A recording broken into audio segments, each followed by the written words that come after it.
जब कौरव और पांडवों के बीच में युद्ध हुआ तो उस युद्ध में पांडवों के द्वारा सभी कौरवों का उद्धार हो गया था।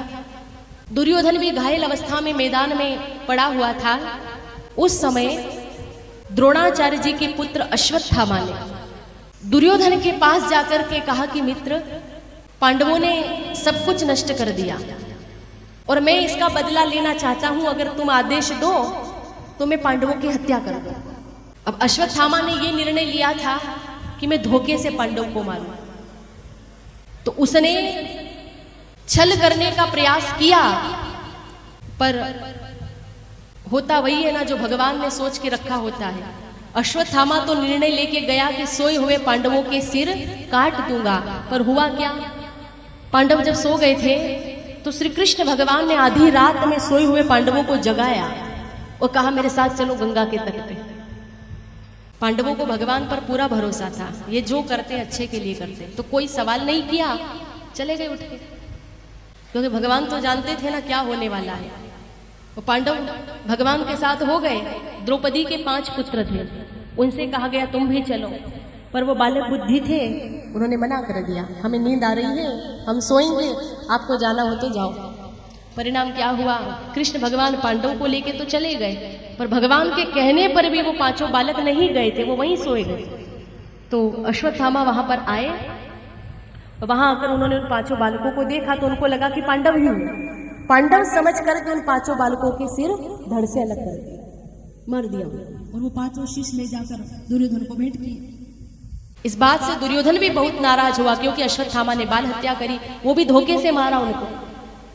अब इधर द्रौपदी को जब पता चला कि मेरे 5 पुत्र मारे गए, वो रोने लगी। अर्जुन को इतना गुस्सा आया कि मैं अश्वत्थामा को जिंदा नहीं छोड़ूंगा। प्रण कर लिया उनको मारने का और युद्ध करके घसीट के द्रौपदी के पास ले आए। अब यहाँ आंगन में द्रौपदी बैठ करके रो रही थी, पर जैसे ही अश्वत्थामा आंगन में आए तो द्रौपदी आसन से खड़ी होकर अश्वत्थामा को प्रणाम करने लगी। ध्यान दीजिएगा, जिस अश्वत्थामा ने उनके 5 बालकों को मारा, द्रौपदी उन्हीं अश्वत्थामा का वंदन कर रही है, क्योंकि वो गुरु के पुत्र हैं और गुरु पुत्र गुरु का रूप होता है। फिर वो अतिथि बनकर आंगन में आए, वो कह रही है कि मैं आंगन में आए, अतिथि का अपमान कैसे करूं। वो बार बार वंदना कर रही है। विचार करिएगा, कोई साधारण स्त्री इतनी दया दिखा पाएगी? आपका दुश्मन अगर आपके घर पे आए तो आप क्या करोगे? आपका वैरी अगर आपके आंगन में आए तो आप चाय पानी पिलाओगे, प्रणाम करोगे?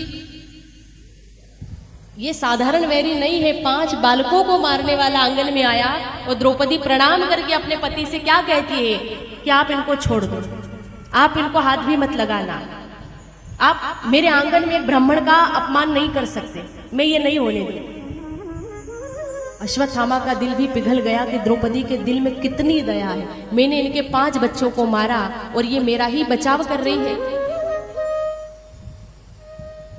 सच में द्रौपदी बड़ी दयालु थी। द्रौपदी अपने पति से कह रही है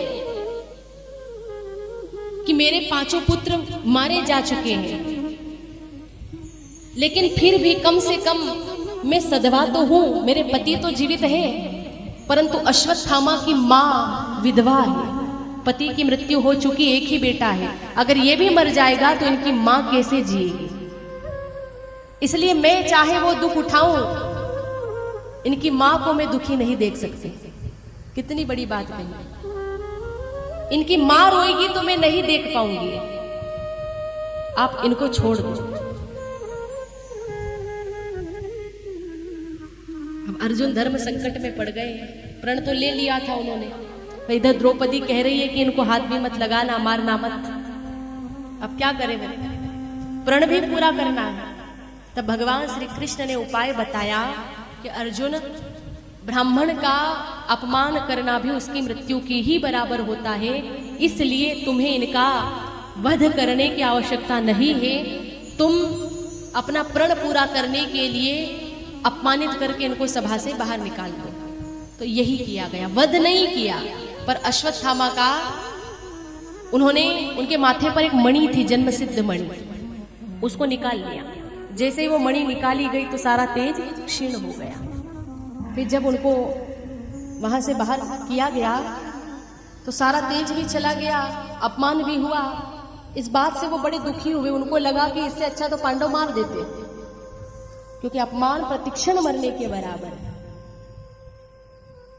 इतना सब होने के बाद भी परिवर्तन नहीं आया। अश्वत्थामा ने विचार किया कि पांडवों ने मेरा अपमान किया तो मैं इसका बदला लूं। बदला लेने के लिए उन्होंने अभिमन्यु की पत्नी उत्तरा के गर्भ पर ब्रह्मास्त्र छोड़ दिया।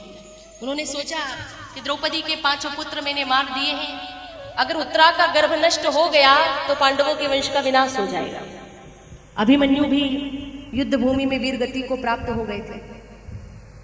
उनकी धर्म पत्नी उत्तरा उस समय गर्भवती थी। उत्तरा हमेशा भगवान के ध्यान में लीन रहा करती थी। ये अभिमन्यु अर्जुन के पुत्र थे। अर्जुन के पुत्र अभिमन्यु की पत्नी है उत्तरा। जैसे उन्होंने ब्रह्मास्त्र छोड़ा, उस ब्रह्मास्त्र को देख करके उत्तरा घबराई, कृष्ण भगवान को याद करने लगी। पाहि पाहि महायोगिन देव देव जगतपते, नान्यम तद भयम पश्ये यत्र मृत्यु परस्परम, अभिद्रवती मामिशम सरस्तप्ता यशो विभो, कामम दहतु माम नाथ मामे गर्भो निपात्यता।